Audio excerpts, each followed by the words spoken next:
Hey YouTube, welcome back to my channel. So today I have an interesting topic for y'all, man. How I made over $300,000 at 28 years of age and what I learned from it and why I won't do it again this way. Let's get to it. So full disclaimer, these are my opinions and my opinions only. I'm not saying this is right, this is wrong.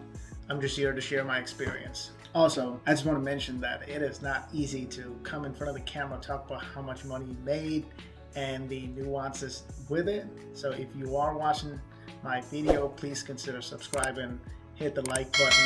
That helps the YouTube algorithm and support the channel. So let's talk about how I made my income. To be exact, I made about $310,000 via two means of income. One is my day job and I made about $280 from it. And second is my stock trading that I do on the side, and I made about 30 of it. When it comes to my day job, I am a Hyperion consultant. For some of you that might not know, Hyperion is a financial tool by Oracle that helps business do their analytics, financial analytics. Without getting into too much details, I took a few short-term Hyperion contracts working between 60 to 80 hours per week to generate $280,000 in my day job income. And my second means of income through which I made about 30 grand is through short-term trading. I do something called swing trade. So that's when you basically trade between every few days to few weeks. I don't get on my computer every day like a day trader would, making different transactions, but this is between every few weeks to months. That's what I like. That's what I found to be more efficient, and it's working for me, and I made about 30 grand off it. So together, both of the incomes combined, I made about $310,000 before tax. So most of my income, if not all, is more like a W2 income. So even the stock trading that I did or short-term trades, I'm gonna get taxed at my personal income tax percentage. Whereas when you do long-term trades, which is holding a stock for more than a year, the IRS gives you a tax break by taxing you at a lower percentage. What this W2 income entails is there's not a lot of write-offs. For example, when a business owner or an entrepreneur with an LLC files their taxes, they're going to have their income and they're going to have their business expense. They can write off a lot of things as an expense, basically to reduce their taxable income. But when it comes to W2 income earners, most of us are W2 income earners, we don't have a lot of room like write-offs and things to play with. So the income that you earn will be taxed as your taxable income as is. So now let's get to what I learned from this and why I won't do it again this way. So I want to divide this into three aspects. One is the quality of life, two, stress reactions, three, taxation of W2 income.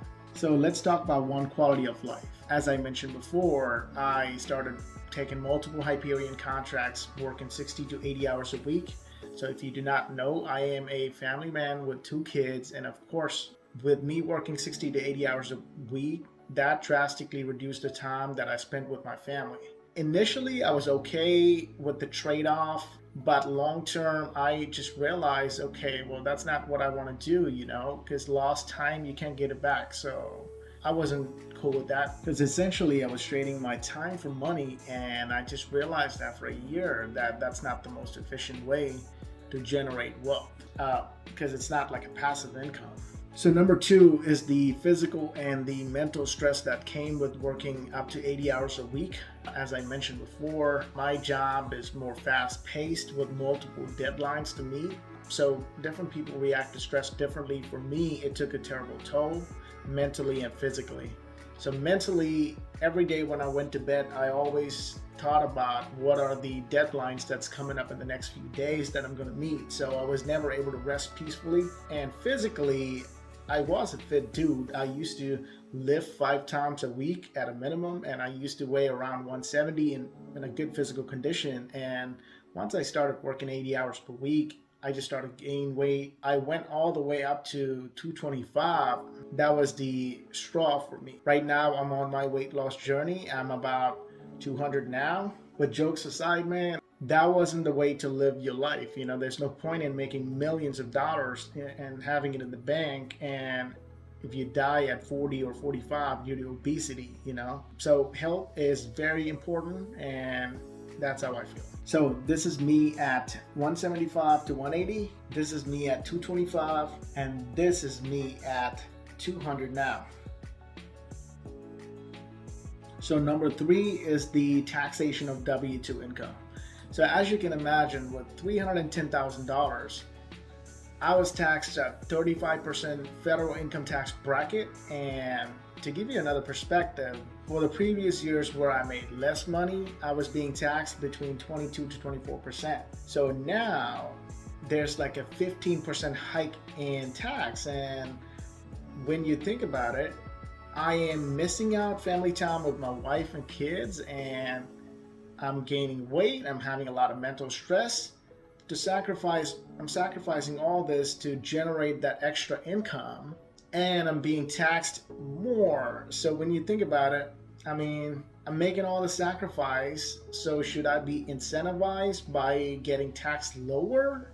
But it's not the case with how the tax laws are set up. I mean, it's my perspective that it decentivizes people to work more hard because a lot is being taken out as they make more of W2 income. So that's the straw that broke the camel's back for me. I also want to mention that I'm not saying that people shouldn't work hard and make a lot of money and all that. All I am saying is this way of generating money, of working up to 80 hours per week, living miserable, all that to get taxed at a crazy high income tax bracket, is not the most efficient way. Alternatively, there's different avenues that gives more tax incentives, like real estate or an entrepreneurial journey would be more beneficial, and that's what I want to pursue. All of those are my experience and opinions only. Take it with a grain of salt. Do not get offended. In this channel, we don't get offended. We learn from different people on different things. So with that said, that's all I have for y'all today, man. Thank you so much for watching. You could be anywhere else, but you're here watching my video, so I appreciate that, and I'll see y'all in the next one.